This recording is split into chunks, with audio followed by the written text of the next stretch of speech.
प्रवेश सुनेंगे क्या? कोई भी करें। So welcome you all in the Answer Kari, and we are again with the questions on the ethics paper. तो आज हमारा पहला क्वेश्चन जो है वो एथिकल ट्रेड्स के बारे में कह रहा है. So let me read the question. Identify 5 ethical traits on which we can plot the performance of a civil servant. Justify their inclusion in this matrix.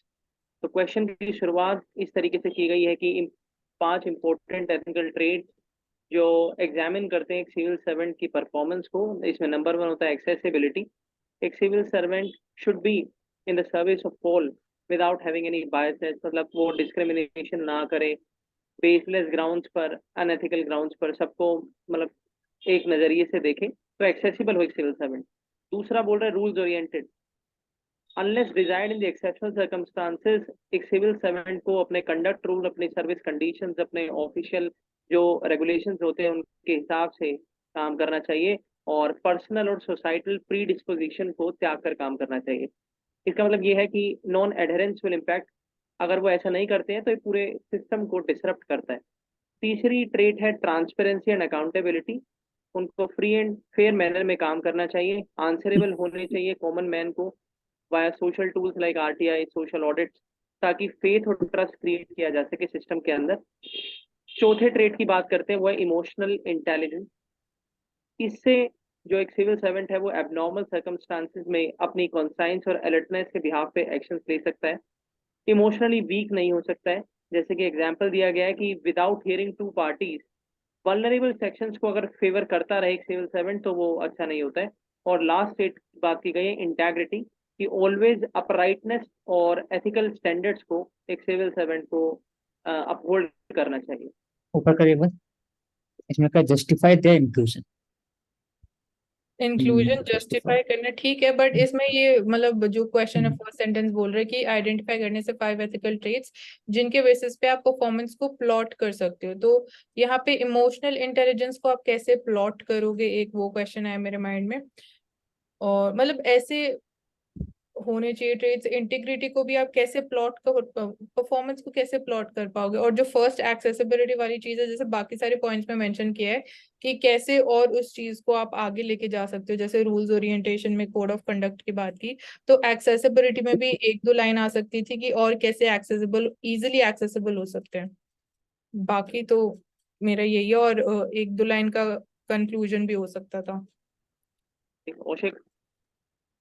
इसमें लिखा हुआ है कि identify 5 ethical trades performance of the civil servant plot करना है, basically justify करना है क्यों आप इंक्लूड किए उसमें.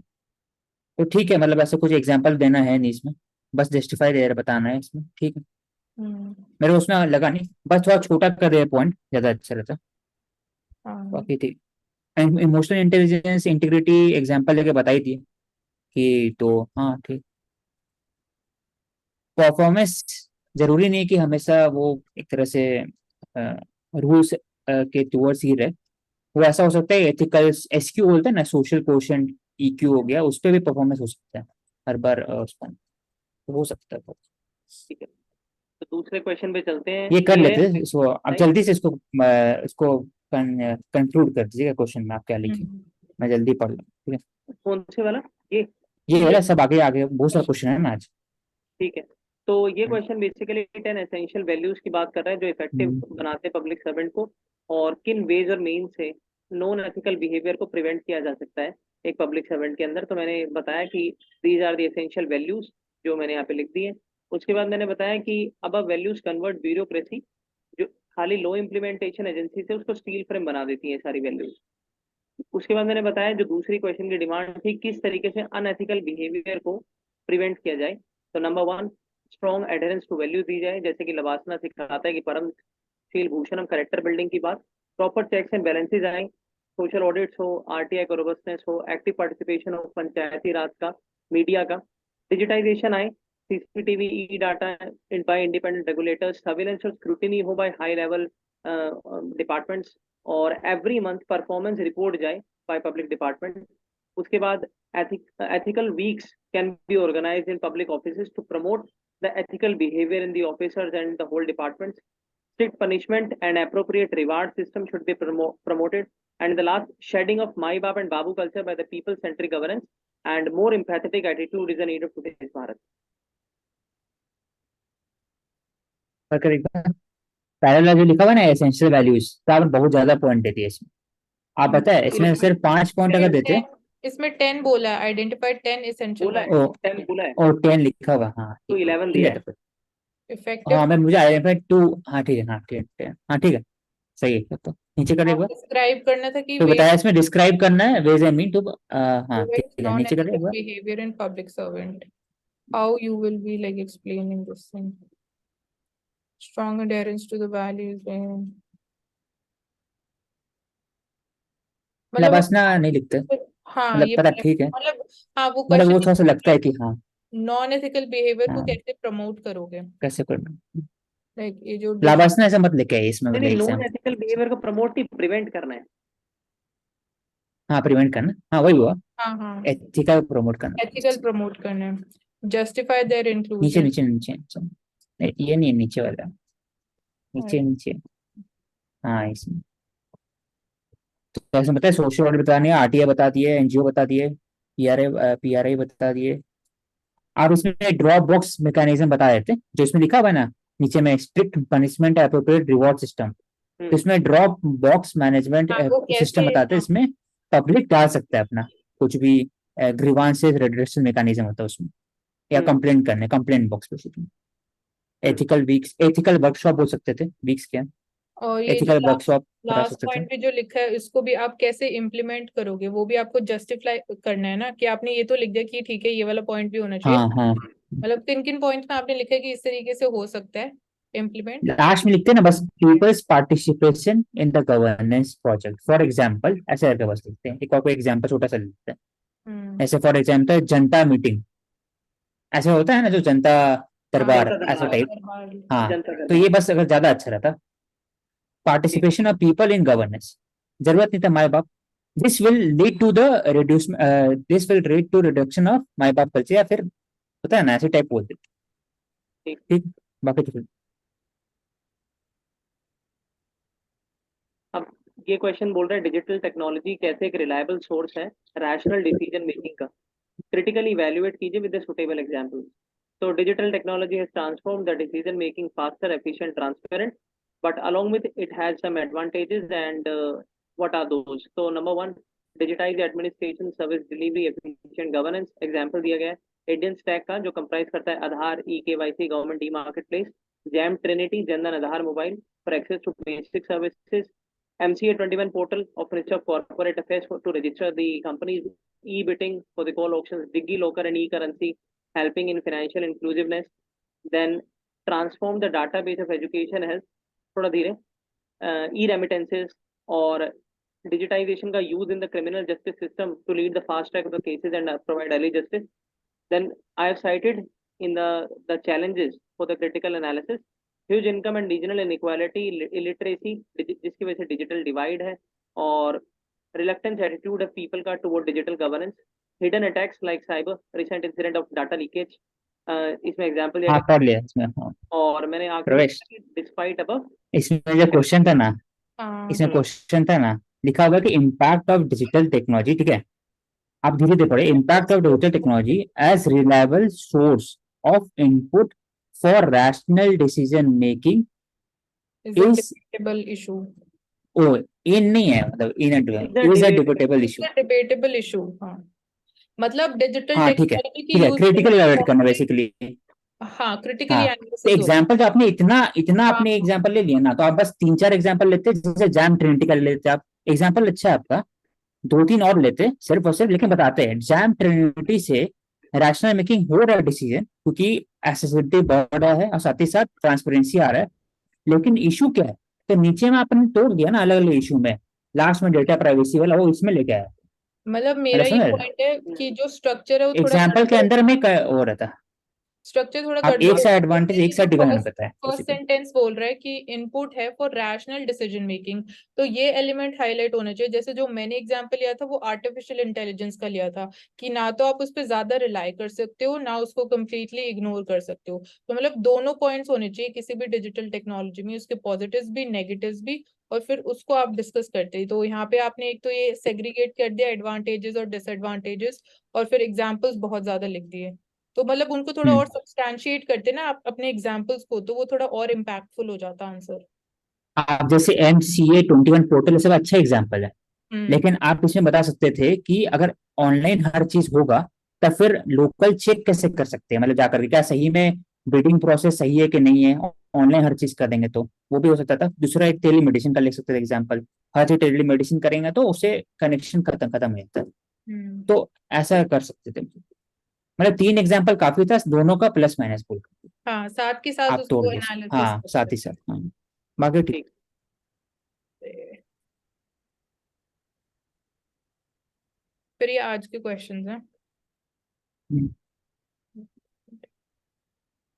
सो पहला क्वेश्चन है कि education is not an injunction and it is an effective and pervasive tool for all round development of an individual and social transformation. So इसको, इस सेंटेंस को एग्जामिन करना था in the context of new education policy 2020 in the light of the above statement. So मैंने start किया कि this NEP policy it moves away from जो हमारी कन्वेंशनल अप्रोच है, एंड components है जो different components that will help in all round development of individual and social transformation। कैसे? सो अब मैंने वो पॉइंट्स लिखे, तो होलिस्टिक एंड मल्टीडिसिप्लिनरी फोकस किया जा रहा है थ्रू दिस पॉलिसी। तो it is shift from broad learning, broad based arts है, स्पोर्ट्स, मतलब डाइवर्स, ना जस्ट यू नो कि एकेडमिक्स पे फोकस करने के अलावा बाकी सब एरियाज पे भी फोकस करने की बात की जा रही है। Then emphasis on foundational literacy और न्यूमरेसी, तो यहाँ से थोड़ा स्टेम करियर ऑप्शंस को और बूस्ट मिलेगा। फ्लेक्सिबल और मल्टीलिंगुअल एजुकेशन की बात की गई है, तो मदर टंग आप यूज करोगे तो उससे जो हमारा प्रिजर्वेशन ऑफ कल्चर है, ट्रेडिशंस है, वो बने रहेंगे। राइजिंग फीलिंग ऑफ टॉलरेंस भी हो जाएगा, boosting cooperation the society. Then it is also talking about focusing upon equity and inclusion, and फिर assessment reforms on the basis of competency, not on the basis of only your academic performance। so उसके through critical thinking, problem solving, application of knowledge, ये सारी चीजें आ सकेंगी।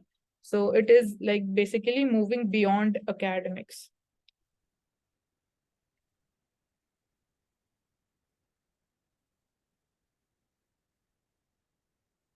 कौशिक, हम्म।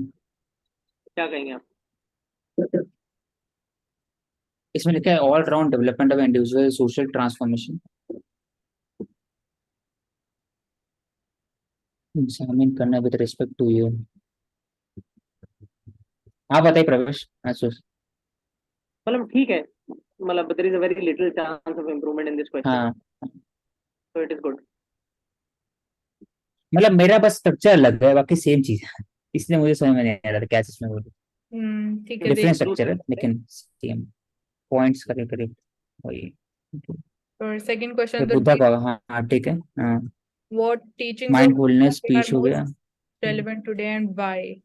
so मैंने मतलब mention कर दिया ठीक है। कि it emerged in 6th century BC and still it holds relevance today।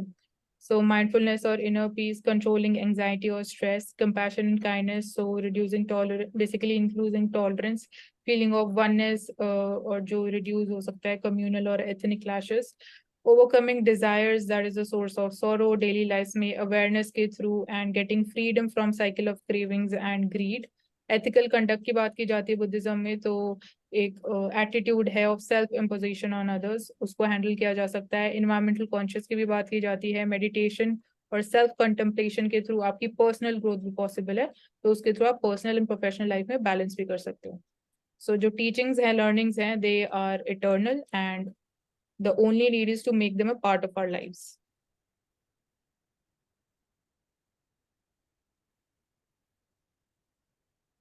बोलो। हाँ ठीक है।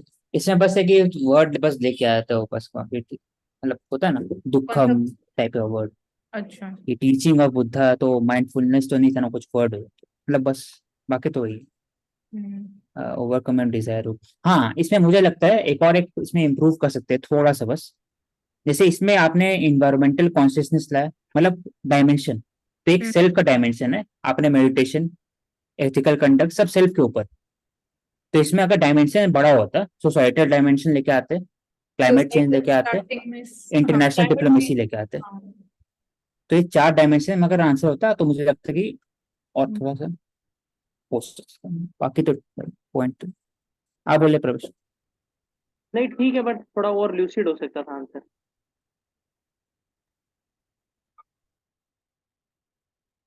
देन नेक्स्ट क्वेश्चन बोल रहे हैं कि the will to power exist करता है but it can be tamed and be guided by rationality और principles of moral duty.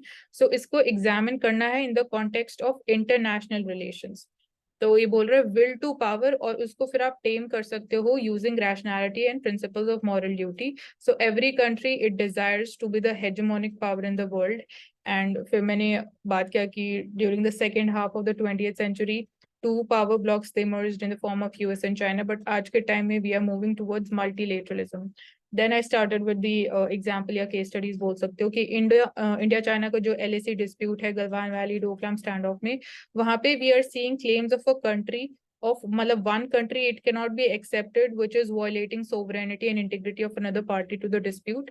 So इसमें basically जो principles है moral duty के और rationality के, they are guiding us towards in the form of disengagement talks, मतलब दोनों side की सुनी जा रही है, so we are trying to achieve a mutual solution to this problem, which is possible through the principles of moral duty. Then आगे मैंने फिर लिखा है कि चाइना की जो growing assertiveness है in Indo-Pacific region and it is like leading to violation of EEZ norms of different countries in the Indo-Pacific region. So उसकी वजह से भी यहाँ पे भी rationality और moral duty हमें help कर सकती है by following the principles of UN Convention, the law of seas, and you need to respect every country's rights. Then accordingly नीचे कर USA का भी जो मतलब प्रेजेंस है, यूनिलेटरली यूएसए कोई डिसीजन नहीं ले रहा है in the region of Indo Pacific to tackle China. So वहां पे भी वो रैशनैलिटी को फॉलो करते हुए it is working in a collaborative manner through Quad and AUKUS. So we can say कि a country which is guided by rationality and moral duty, it can emerge as a world power with the support of other members, but being merely a strong military power जैसे north Korea है, it would not be accepted by other countries. तो आप एक world power के form में emerge नहीं कर सकते। So your reviews now. प्रवेश बोले आप। बेसिकली ना ये मुझे क्वेश्चन लगा GS2 का, इंटरनेशनल रिलेशन, मतलब आंसर ऐसा लगा क्योंकि ये एथिक्स का क्वेश्चन है और बेसिकली ना वो इंटरनेशनल के कंटेक्स्ट में वो रैशनैलिटी और मोरल ड्यूटी मतलब थोड़ा एथिकल कोनोटेशन मांग रहा था क्वेश्चन। तो इसमें थोड़ा कंटेम्प्रेरी एग्जांपल्स ज़्यादा डाले गए हैं। दूसरा चाइना और यूएस जो आंसर है वो इन्हीं दोनों के ऊपर थोड़ा रिवॉल्व ज़्यादा कर रहा है। तो वो तो और भी जगह होते हैं, मतलब why to just focus on the China and US only. हाँ मतलब मैंने इस और, एग्जांपल के डिफरेंट डायमेंशंस ले लिए हैं डिफरेंट एरियाज के हाँ, कॉन्टेक्स्ट में। और थोड़ा एथिकल कोनोटेशंस कम है आंसर में बस। एथिकल लाने की कोशिश तो नहीं, करिए। पैरेलल एग्जांपल मस्त था, अच्छा था। वीकेंड मॉरल ड्यूटी से ही और रैशनलिटी से हम लोग डिसएंगेज कर, फिर नीचे वाला फिर दूसरे एग्जांपल लेते तो सही होता, मतलब सेम चाइना वाला। हाँ बाकी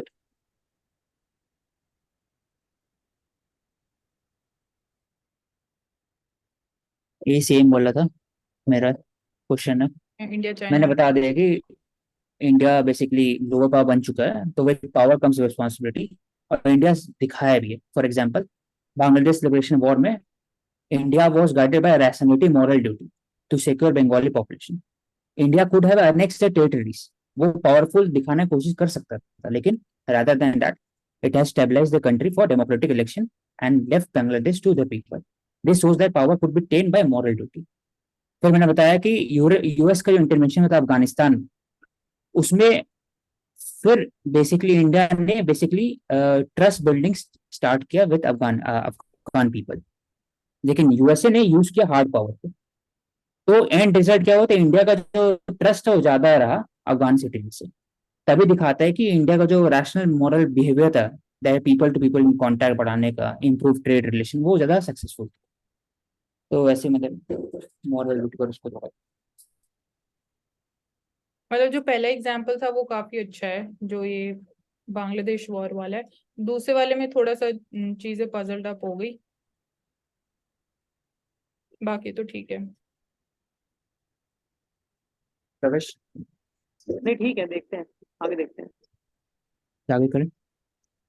लिखा बुद्धा का क्या रिलेवेंट है, मतलब बता दें, मध्यम मार्ग। मैंने डायरेक्ट स्टार्ट कर दिया, कुछ समझ में नहीं आ रहा था। मैंने बोला कि वर्क लाइफ बैलेंस होना चाहिए, मेंटल हेल्थ इशू हो रहा है, उसमें लिखा हुआ है कि वाई। तो वाई मैंने समझा है बेसिकली हर क्वेश्चन में, कि डिट्रॉइट हो रहा है, एक्सट्रीम वर्कहॉलिक होगा, लेजनेस होगा और नेगेटिविटी होगा माइंड। सेकेंडली मैं बताया extension of desire, more and more जो कंज्यूमरिज्म होता है उससे प्लैनेट का तबाही होता है। तो बुद्धा ये हो गया पहले। दूसरा तीसरा मैंने इम्परमिनेंस बताया कि सब टेम्पोरर, जब टेम्पररी है। जो ईगो है, आई मी और माई, आई मी और माई, इसी पर ही लड़ाई होता है दुनिया भर में, थ्रू रिलीजन और आइडियोलॉग, वो खत्म हो जाए। फिर लास्ट में बताया कि वैल्यू ऑफ इंटरडिपेंडेंसी और ईच अदर, उससे कंट्री एक दूसरे पर डिपेंडेंट है, तभी वो वर्ल्ड पीस को प्रमोट होता है। For example good service information, तो हम लोग सबको वर्ल्ड सिटीजन बन चुके हैं इसमें। फॉर एग्जाम्पल चैरिटी होता है, नेशनल डिप्लोमेसी होता है, उससे एक ह्यूमैनिटी प्रमोट होता है। ये मैंने चार जो डायमेंशन उसको टच किया इसमें। अच्छा है, मतलब सही लिखा हुआ है। प्रवेश कनेक्टिविटी। हाँ, ये जो मेटाफोर यूज किया ना, मैं, मेरा और आई, मी एंड माई। माई, ये थोड़ा अच्छा है। और डायमेंशंस काफी अच्छे निकालने की कोशिश की गई है इस आंसर में। काफी अलग अलग मल्टीपल पॉइंट से बात की गई है, तो ठीक है, अच्छा आंसर है। नीचे वाला फिर एजुकेशन में वो बताया इंजेक्शन नहीं है, वो इफेक्टिव और परवेसिव टूल है, जिससे इसको इंक्रीज कर सकते हैं ऑल अराउंड डेवलपमेंट और सोशल ट्रांसफॉर्मेशन। तो मैंने बताया कि एनईपी का जो इनिशिएटिव है वो बेसिकली स्टूडेंट को क्रिटिकल थिंकर बना रहा है, agent of change, by integrating math science humanities. मैंने चार्ट बना दिया ताकि आपको ये फील करे। प्रोजेक्ट एक्सपेरिमेंटेशन फील्ड विजिट, और मैंने बताया rather than solely focus on examination at young age, all round development work. कैसे? माइंड का भी, बॉडी का भी, सोल का भी। तो मैंने अलग अलग डिवाइड कर दिया कि माइंड का कैसे होगा, योगा, न्यूट्रिशन, हेल्थ। माइंड का कैसे, बॉडी का कैसे होगा, माइंड का कैसे होगा, इनोवेटर, सोशल कोशेंट। सोल का कैसे होगा, inspiration from freedom fighter, meditation, comparative religious value. अब ये सब चीज एनईपी सीक्स टू प्रमोट। कैसे? Restructuring of courses through NCERT वाला, gender sensitivity yoga, focus on sports as a credit and examination, bridge between science and humanity. So with the help of ethical values, critical thinking, innovative approach, student will be better prepared for tomorrow, or they will become jobs provider rather than job seeker. So I conclude कर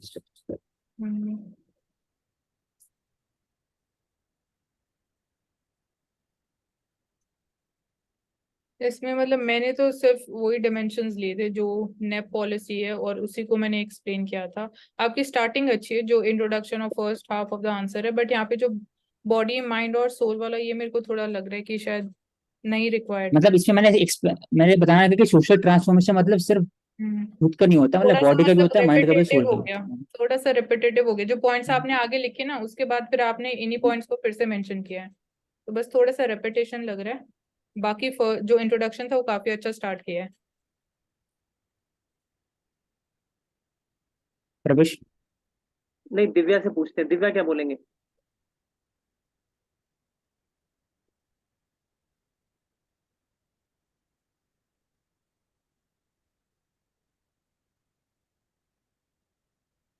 आप बोलो प्रवेश।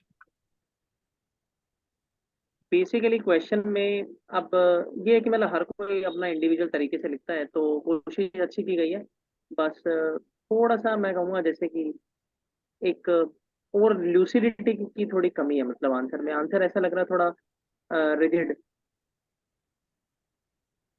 मतलब उसको हिंदी में समझाइए क्या बोलना चाहता मतलब और थोड़ा सिंप्लिसिटी के साथ लिखा जा सकता था, और थोड़ा प्रैक्टिकल जो क्वेश्चन मांग रहा था। जैसे एक बार हम क्वेश्चन की तरफ देखें, तो है। जो फर्स्ट ये बोल रहा था कि education is not an injection, effective and pervasive tool for all round development of individual and social transformation.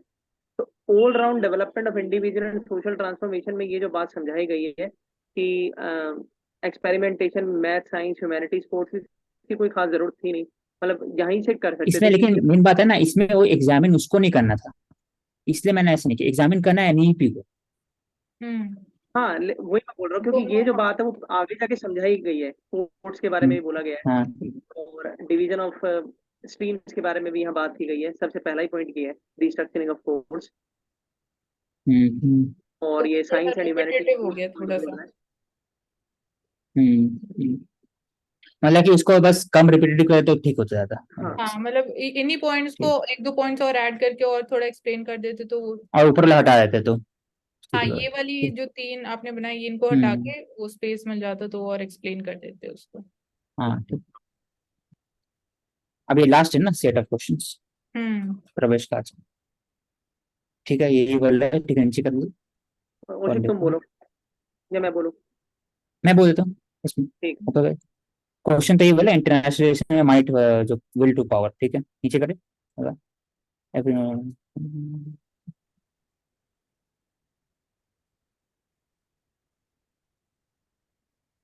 ठीक है, नीचे कर with the phase of international.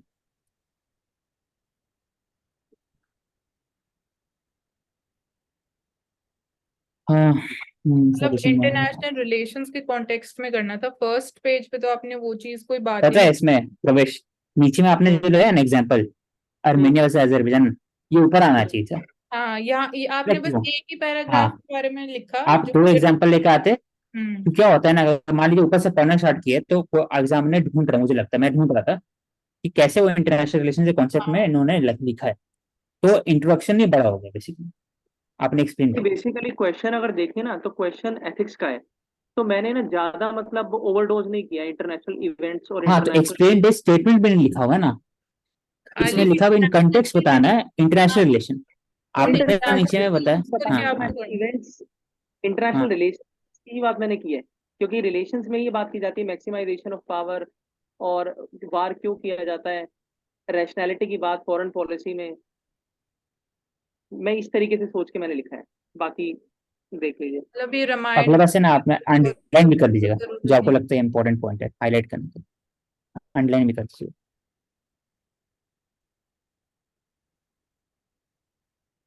ठीक है, मतलब दो एग्जांपल लेते हैं, एक ही एग्जांपल होता है। टीचिंग्स ऑफ वो teaching of Buddha relevant. desire is the cause of sorrow and can be limited by attaining nirvana.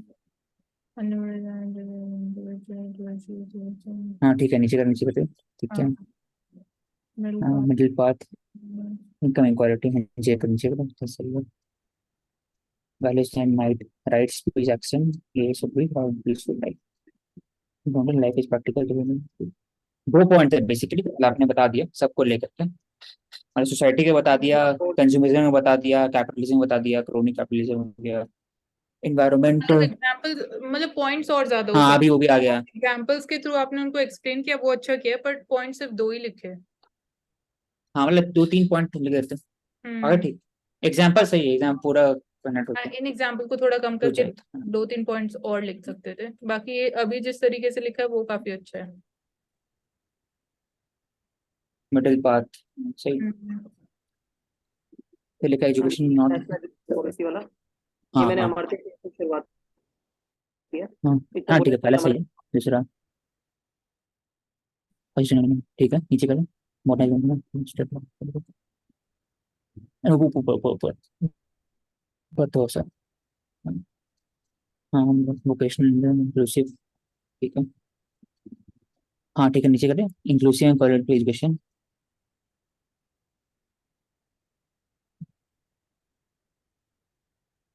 हाँ ठीक है। अब इसमें बस एक चीज पूछना है मेरे को कि इसमें ट्रांसफॉर्मेशन ऑफ इंडिविजुअल जो है वो कैसे लाए आप, बेसिकली आंसर ऊपर कर, आपने एक बार बस क्वेश्चन करिए आंसर। ये मतलब इसमें एथिकल हाँ, एंगल क्वालिटी बता दिया, क्या हाँ क्या चीज है सारे वो आपने बता फीचर्स दिया मेंशन बेसिकली। कर दिए हम्म। जो स्कीम के जो फाउंडेशनल लर्निंग आप बता दिए। हाँ, हम्म तो इसमें लिखा हुआ है इंडिविजुअल, बताना चाह रहे हैं कि सिर्फ और सिर्फ वो स्ट्रक्चर नहीं होता एजुकेशन, एक टूल नहीं है छोटा हाँ सा कि इसको फॉलो करो तो हो जाएगा आदमी, बड़ा हो जाएगा। बात करें कि वो इंडिविजुअल को ट्रांसफॉर्म करता है, और सोशल ट्रांसफॉर्म कैसे है, वो कैसे आप इसको एग्जामिन करें विद रिस्पेक्ट टू एनईपी, कैसे वो हम्म, करेगा एनईपी उसको। हाँ थोड़ा उस डायमेंशन पे। हाँ, उस डायमेंशन में आपने नहीं लिखा। आपने बताया कि आपका ये क्वेश्चन जो है ना, ये परफेक्ट बैठेगा जब एनईपी को एक्सप्लेन करना पड़ेगा जीएस टू एंगल में। हम्म परफेक्ट आंसर है ये, हर चीज आपने बता दिया इसमें, इंस्टीट्यूशनल फाउंडेशन लर्निंग हर चीज बता। तो जब इसमें मैंने सोचा कि सोशल ट्रांसफॉर्मेशन कब होगा, जब सोशल क्वेश्चन पढ़ेगा, आप वर्नेबल सोसाइटी के बारे में सोचेंगे, और हम्म उसके बाद फिर आप स्पोर्ट्स पर फोकस करेंगे, इंटरनेशनल डिप्लोमेसी पर आप थोड़ा सा ध्यान रहेगा, फिर कम कैसे खपत करें, फॉर एग्जांपल सस्टेनेबल डेवलपमेंट का बात करेंगे, वो सब हो गया ना सोशल ट्रांसफॉर्मेशन। ठीक है, तो उसका नेक्स्ट देखते हैं। ये इंडियन ठीक स्पोर्ट्स वाला क्वेश्चन है, तो ये पहले बोले ना। ठीक। हाँ ये आप देख लीजिए सारे, मैंने उसी डायमेंशन पे काम किया है। हम्म, 3 चैलेंजेस की बात की थी, हाँ ठीक है, नीचे करें क्रैप पॉलिशन क्रैश नीचे करें। पॉलिसी, हाँ एग्जाम ठीक है और हाँ। Crap where west level having Yadav wicket. example of London Olympic where a wrestler having a Yadav caste was sidelined with a Jat wrestler and was alleged for doping also, which devastated his career. तो solutions क्या है? हाँ ठीक, नीरो independent trans. Solution Independent सही non है। partisan selection, fair and transparent ये system पक्का in हुआ which है ना, government मतलब की कमी। यादव कास्ट वाला जो है ना पक्का है ना, वो प्रूव हो चुका है ना। ये 200% करेक्ट है। हाँ तो कैसे वाला को कंट्रोवर्सी है थोड़ा सा कास्ट। उसके बाद हाँ ठीक है। पॉलिटिसाइजेशन मैंने बात की गई है। तो मैंने ये बताया कि पॉलिटिकल लीडर्स रिप्रेजेंट करते हैं फेडरेशंस को, जैसे कि प्रफुल्ल पटेल हेडिंग फुटबॉल सही फेडरेशन, सही। McPherson BCCI, Haryana Deputy CM heading tennis federation. It leads to their monopoly and reduce the independence of the organizations and common man trust. फिर मैंने बताया कि मिसमैनेजमेंट कैसे है, जिसमें मैंने फीफा का बैन का जिक्र किया on the AFF for the reasons of huge financial डेब्ट एंड ग्राफ्ट, और एंड जिसके दूसरा वो बाद भी था, उसमें एक और सुप्रीम था, कोर्ट में। एग्जीक्यूटिव का इंटरफेरेंस था इलेक्शन, उसके कारण। तो ठीक। सॉल्यूशंस मैंने बताया कि रिनोन्ड एंड एक्स प्लेयर्स जो हैं वो चीफ होने चाहिए इन बॉडीज के, जिसमें कि कोलेजियम भी हो 4 से 5 लोगों का इनके साथ, जो स्पोर्ट्स बैकग्राउंड से आए। टाइमली ऑडिट हो कैग और अदर एजेंसीज की, और इनकी रिपोर्ट पार्लियामेंट में सोशल ऑडिट टाइमली लिए भेजी। होते इसमें, हाँ सोशल और सोशल नहीं, audit social by audit stakeholder. हो गया उसमें मैंने आखिरी में बताया कि एडमिन एंड सिलेक्शन मेथड जो है वो वेबसाइट पे इनके पूरा फेयर हो। क्वालिटी इनहेंसमेंट प्रोटोकॉल की बात की है। सिटीजन चार्टर बोल देते हैं, वो होना चाहिए ऑर्गेनाइजेशन का, ऑर्गेनाइजेशन का क्वालिटी जो भी इनहेंसमेंट ऑनलाइन में। ठीक है। प्रोटोकॉल वगैरह ये साइन करें, और तो ये बात। हाँ ठीक है। हाँ हो लेकिन गया सही। आपने यहाँ पे फिर दो चीजों की बात करी है। अच्छा यहाँ पे आपने क्लब कर दिया क्या, हाँ पॉलिटिसाइजेशन, हाँ मिसमैनेजमेंट? नहीं है, तीनों है, हाँ तीनों हो गए ऊपर ना। में है तीनों।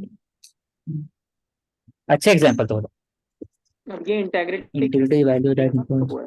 हाँ empowers ठीक है, नीचे the करें। हाँ सही है सही है। इसको तो एग्जाम्पल गेम मैंने ठीक है, नीचे 3 करें लिए। Case one. हाँ सी एच ई।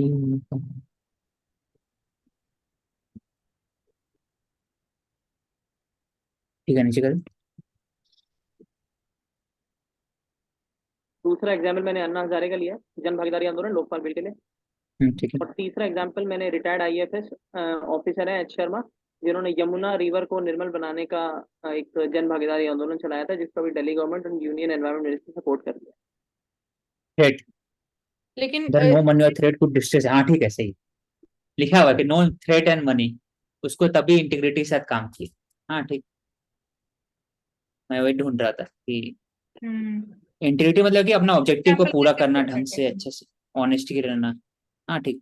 पहले वाले केस को एक बार फिर से एक्सप्लेन करोगे प्रवेश, कि इंटीग्रिटी कैसे एम्पावर कर रही है यहाँ पे? हाँ मतलब पहला वाला जो है ना, वो थोड़ा इंस्टीट्यूशन वाला है, लेकिन वहां नहीं, पूछा है कैग वाले ह्यूमन में वैल्यूज। बेसिकली मैंने ये बताया कि कैग जो है अदर कॉन्स्टिट्यूशनल बॉडीज की तरह ही है, लेकिन इसकी इंटेग्रिटी की वजह से ये ज्यादा जाना जाता है, क्योंकि इसके इंडिविजुअल और ऑफिसर जो हैं वो इंटेग्रिटी पैक्ट के अंदर काम करते हैं।